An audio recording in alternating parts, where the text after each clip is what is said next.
I'm sorry I joined a little late. We are in the middle of shifting and just setting up the internet and so on. So I'm about food and hunger and malnutrition. Before getting into COVID and lockdown, I mean, all of us are familiar with what the situation with hunger and malnutrition. Recap, like we know, it's closely, of course, food security is linked to livelihoods.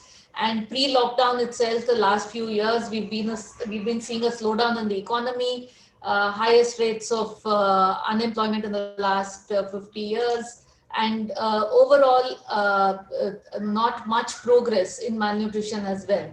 So since about the end of 2015, so even before demonetization happened, as the Right to Food campaign in our network, particularly in some pockets of mainly North Indian states, we started noticing that, many of our network members who are on the ground did not began to report that amongst marginalized communities that there was this whole issue of wages being stagnant and therefore people's food security being affected. But we also started seeing that there were increasing reports in local newspapers of alleged starvation deaths. And so we started keeping a record of these. And since 2015 till the beginning of lockdown, just on the basis of records of what was reported in newspapers, which we then went and followed up with fact findings, over 100 starvation deaths were reported in this period. Now, while that starvation deaths, like we know, are just the tip of the iceberg, if there is a death because of starvation, without going into the technical debates on what is starvation, which is what the government usually tries to draw us into. But a death where people are claiming that that person did not eat for a week or 2 weeks or so on, it is a reflection of hunger across within the family, within that community. And this has kind of this fear, and that this thing of increasing hunger has got also sort of vindicated, unfortunately, in the National Family Health Survey 5 results that were released in November 2020. This results of the NFHS 5 is based on a survey that the NFHS survey that was conducted in 2020 before the COVID struck and they had to stop. So the survey happened in only about 22 states, including a number of small states and northeastern states. And they released the result only for these 22 states because the survey was suspended for in the other states because of COVID, and now it is being completed. So based on this data from these 22 states, you see in that 13 out of the 22 states, there is an increase in stunting. And even in the other states, it's either stagnant or there is some very slight decline that you see in stunting.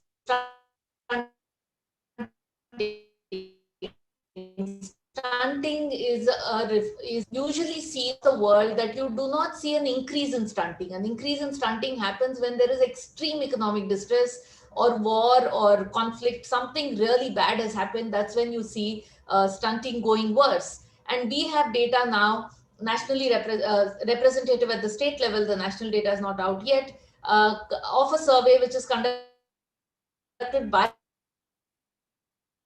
the government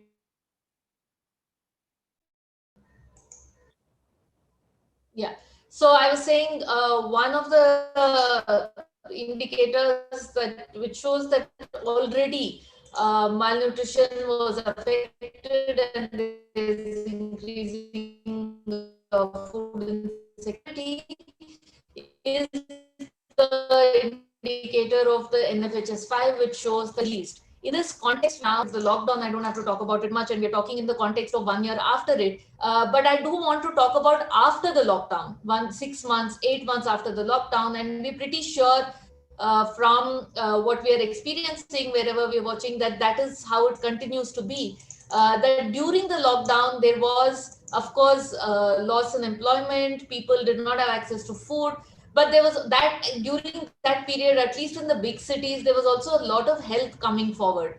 There were NGOs doing feeding, even governments like in Delhi, 2 times a day food was being provided in most of the government schools in Delhi, in the homeless shelters for anybody who required food. There was the government of India's Pradhan Mantri Garib Kalyan Yojana. Under that, the program where 5 kgs of free rice and wheat or wheat were being given to everybody who had a ration card. Now, all of this has stopped in November.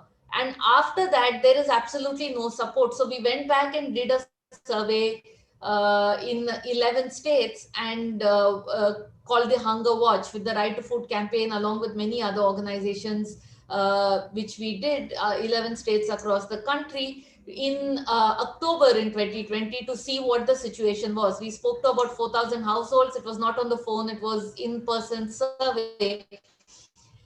And it was purposely sampled amongst excluded communities, but still what we found was shocking. Than what their levels of consumption in October was in comparison to what it was just before the lockdown. Like I said, before the lockdown itself, we know that the food security situation was not great, it was also high. But after the lockdown, we saw that in October 2020, about 2/3 of the respondents said that their food consumption levels had not gone back to what it was in about, in say March 2020. And this is not the case only with pulses and vegetables and eggs, where you see a reduction for about 70% of people, but 50% of the households, they said that even their cereal consumption was lower in October compared to what it was in February. Now, this is not something that only the Hunger Watch found. One could say that we focused on marginalized communities, but even amongst them, this should not be the situation. But even the Azim Premji Foundation, the Azim Premji University, they did a survey in November, December, and they also find similar things where 2/3 of people are facing conditions of food insecurity, are eating less than what they were eating even before the lockdown, which was already low, which is reflected in our malnutrition figures. So 68% said that the nutritional quality has worsened. 45% of the respondents in our survey said that they needed to borrow money to buy food. And all of this is in October, again repeating, much after the national lockdown was over. In the budget, therefore, in 2021 budget, one hoped that there would be some sensitivity to this situation and there would be a response to this. Our analysis of the period 2016 onwards is, on the one side, the economic slowdown and distress because of that, but also on the other side, this is a period where you saw that all the social support programs of the government, be it the PDS, the ICDS, the midday meal, which do contribute to the malnutrition levels in the households and are particularly important during these kind of times when household food security has reduced, were already declining in coverage and impact because of lower budgetary support to these schemes. So in the budget 2021, one hoped that having had this 1 year of COVID and recognition, not just in India, across the world, that as a result of COVID, there is a slowdown and that governments need to spend more. Hope that this is the area, at least, at which, like we just heard from Anita, education has been has had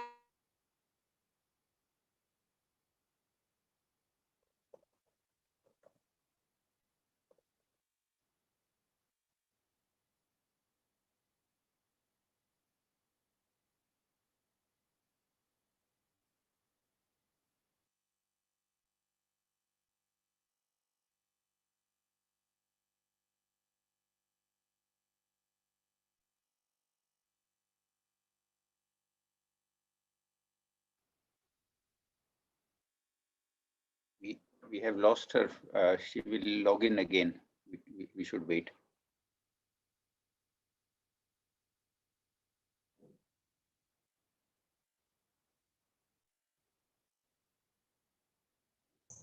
I'm sorry, I think I lost my connection. Yeah, Deepa, we can hear you. Please carry on. Sorry. So I was talking about the budget and saying how, although the expectation was that they would increase the budget for these kind of for all these schemes, what we actually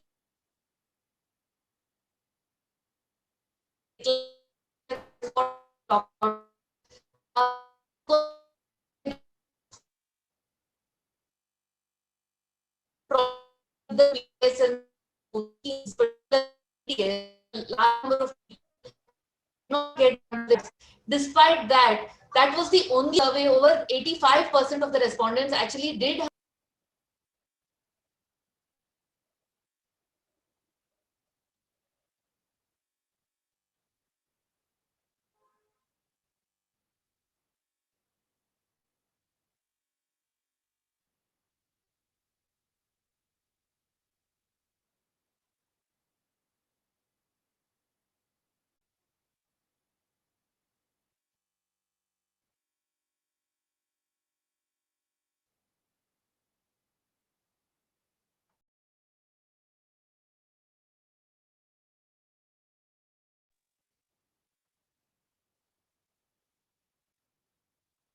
Yeah.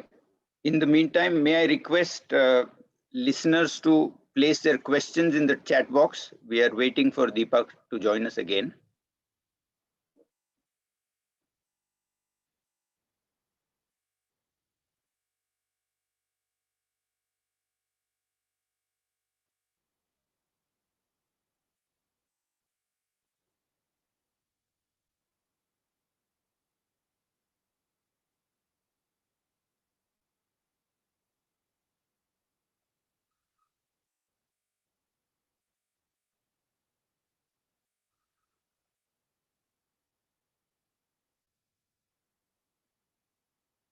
Our speaker, Deepa Sinha, we have lost her. We are waiting for her to join.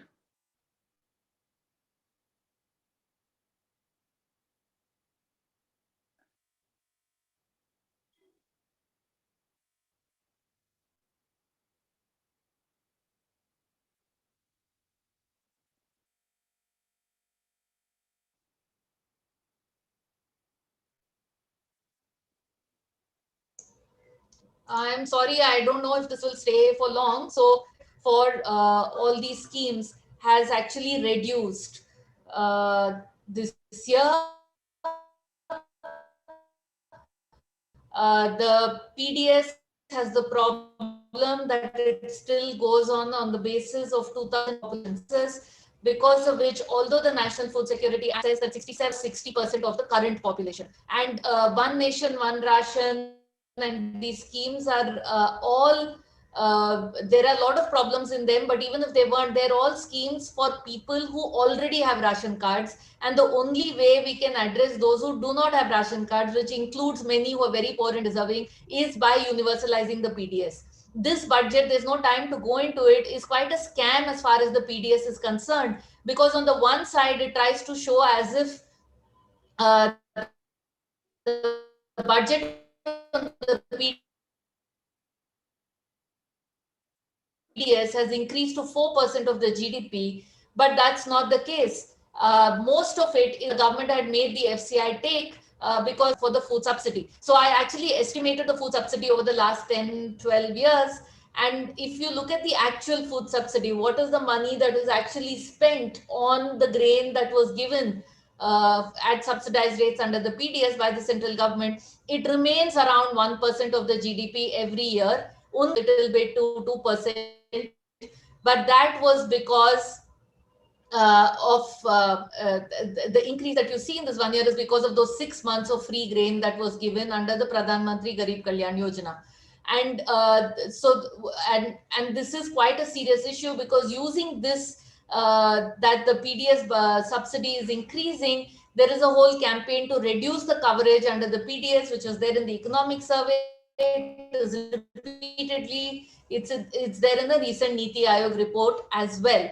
But based on the situation of food insecurity, as well as the fact although I'm repeating myself, that every study is showing that the one thing that is really reaching people at this time is the PDS. And if anything is required is to bring in more people under the PDS net.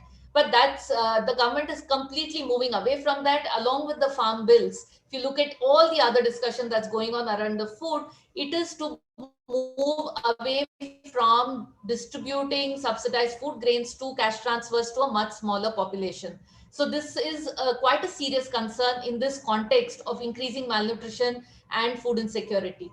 At the same time, we see that the other schemes also which address the target groups for malnutrition, like the ICDS, have also seen reduced budgets. Budgets have reduced in nominal terms this year for the ICDS and maternity entitlement scheme.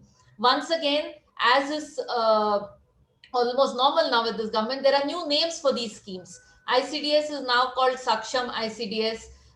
Maternity entitlements is also part of something called some other name with S, but Samarthya.